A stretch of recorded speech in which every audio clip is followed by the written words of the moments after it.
In front of me is REALME C3i, and let me show you how to activate TalkBack in this device, in this phone. So first of all, you just open list of all apps, go to the settings then, and now locate accessibility, which should be under additional settings. And here it is, so smoothly mark it, and then go to TalkBack, where it can be easily activated by using this switcher. So smoothly click here to activate it, tap on OK to confirm, and from now on it is active. You can use this tutorial and go through all the lessons which are here, but basically all you need to know is what is written here. So let's listen. It provides spoken feedback so that you can use your device without looking at the screen. This can be helpful for people who are blind or have low vision.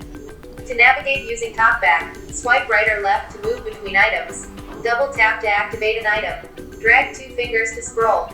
To turn off TalkBack, tap the switch. You'll see a green outline. Double tap the switch. On the confirmation message, tap OK. Then double tap OK. And that's it. And whenever you would like to switch it off, you can use one from those methods, which are noted here. And I will just click twice to turn it off, then double tap to confirm, and that's it. So this is how you can use the screen reader, how you can activate, use and turn it off. Thank you for watching. Please subscribe our channel and leave the thumbs up.